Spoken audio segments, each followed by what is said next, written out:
I'm 94 years old, and I've outlived almost everyone I loved. My wife, my best friends, most of my children.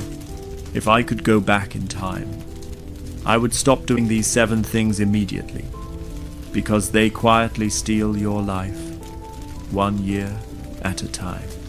You won't notice it happening. That's the scary part. You think you're building something. You think you have time. But one day you wake up, and it's gone. Let me tell you what I learned, before it's too late for you too. Number 1, stop waiting for the perfect time. When I was 32, I wanted to take my wife to Paris. She'd always dreamed of it. The Eiffel Tower, the little cafes, the art. But I said, not yet. Let me save a bit more. Let me get that promotion first. Then we'll go. 2 years passed, then 5, then 10. I kept saying the same thing. Soon, when things settle down, when I have more money. And you know what happened? One day, I finally had the money. I had savings. I had time off work. Everything was perfect. Except, my wife couldn't walk anymore. Her knees had given out. The stairs in Paris, impossible. The long museum walks, forget it. We never went. I have the money sitting in my account right now, but I'd give every penny just to walk those streets with her one more time. Here's what I learned. The perfect time doesn't exist. It never comes. Because life keeps moving, and so does your body. That trip you're postponing, that business you want to start, that person you want to call, do it now. Not when you're ready, not when it's convenient, now. Because when I have more money turns into when my health is gone, and then it's just regret. Number 2, stop working late every day. I was the guy who stayed at the office until 9 p.m. every single night. Missed dinners, missed birthdays, missed my son's baseball games, my daughter's first dance recital. I told myself, I'm doing this for them, to give them a better life. But here's the truth. I was lying to myself. I wasn't doing it for them. I was doing it because I was scared. Scared of failing. Scared of not being enough. Scared of what people would think if I wasn't the hardest worker in the room. And you know what happened? I built a successful career, got promotions, made good money, but when I retired and called my kids, they were polite, distant, like I was a stranger, because to them, I was. My career remembers me, my children don't. They don't remember the promotions. They remember the empty seat at the dinner table, the promises I broke, the games I missed. And now I'd trade every dollar I made for one more dinner with them as kids, one more chance to tuck them in, to hear about their day. But I can't. That time is gone. If you have kids right now, go home, leave work early today, surprise them, because those moments, they expire and they never come back. Number 3, stop thinking you have time. This one hurts the most. My mother lived 2 hours away. I always meant to visit her more, but I was busy. You know how it is. I'll go next weekend. I'll call her tomorrow. She understands. She knows I'm busy. One Sunday, I got the call. She'd had a stroke. By the time I got to the hospital, she was unconscious. I sat there, holding her hand for 3 days, talking to her, telling her all the things I should have said before, but she never woke up. The last time I saw my mother alive, I didn't know it was the last time.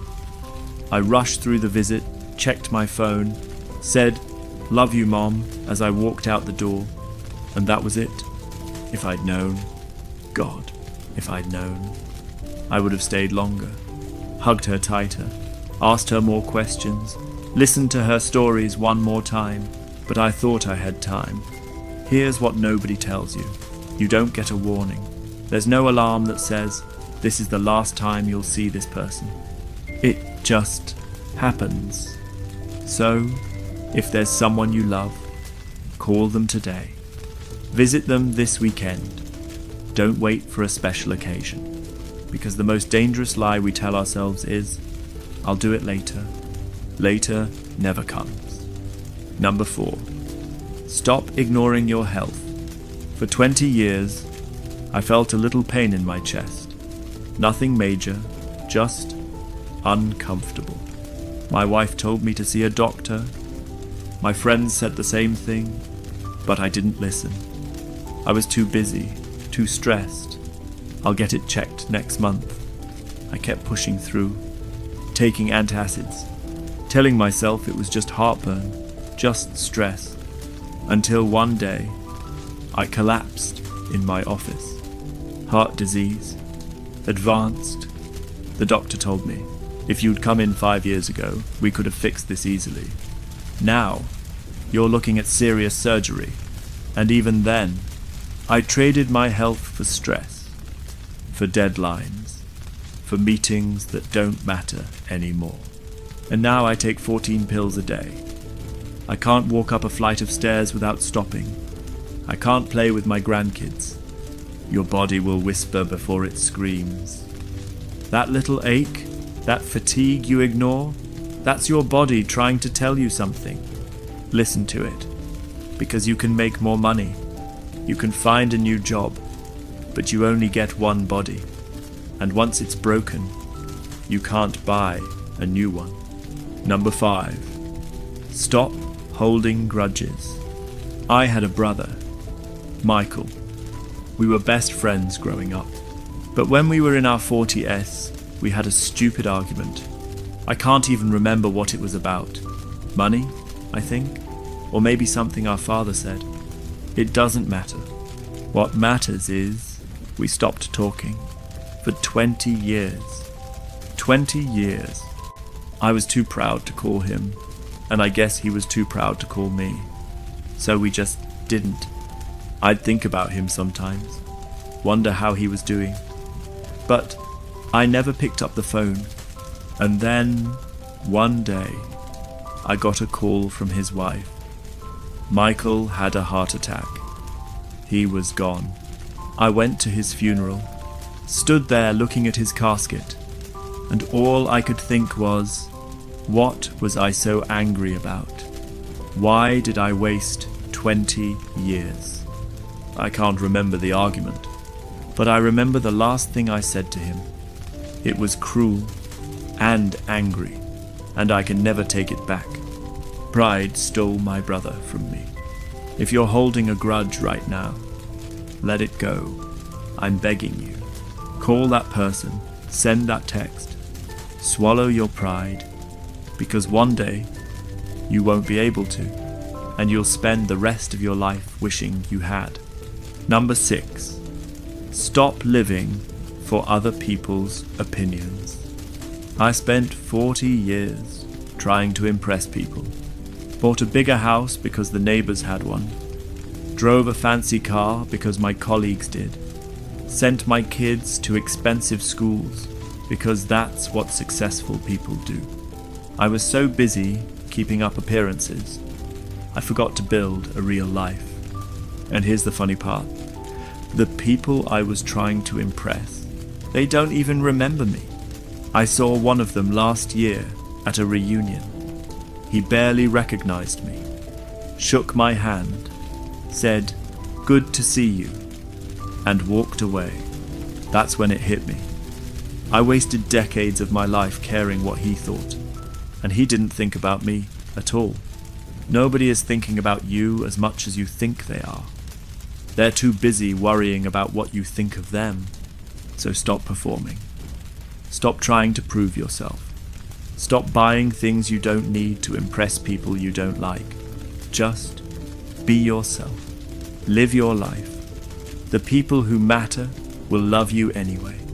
And the people who don't, they were never worth it. Number 7, Stop saying, "I'll do it tomorrow." This is the big one. The one that connects all the others. Every regret I have starts with the same words. I'll do it tomorrow. I'll take that trip tomorrow. I'll spend time with my kids tomorrow. I'll visit my mother tomorrow. I'll see a doctor tomorrow. I'll forgive my brother tomorrow. But tomorrow never came. Because here's the secret nobody tells you. Life doesn't end suddenly. It ends slowly. So slowly you don't notice. You think you're young. Then one day you look in the mirror and you're not. You think you have time. Then one day you don't. Your tomorrows are running out. Quietly. Right now, while you're watching this, time is passing. People you love are getting older. Opportunities are disappearing. Your body is changing. And you can't stop it. None of us can. But you can choose what you do with the time you have left. If you're still young, listen carefully. I'm not trying to scare you. I'm trying to wake you up. Because I thought I had time too. We all do. And then one day, we don't. So here's what I want you to do. Right now, before you click to the next video, think of one thing you've been putting off. One person you need to call. One dream you've been postponing. One thing you'll regret if you never do it. And do it. Today. Not tomorrow. Not next week. Today. Because I'm 94 years old. And I'm telling you from the finish line, the things you'll regret most aren't the things you did.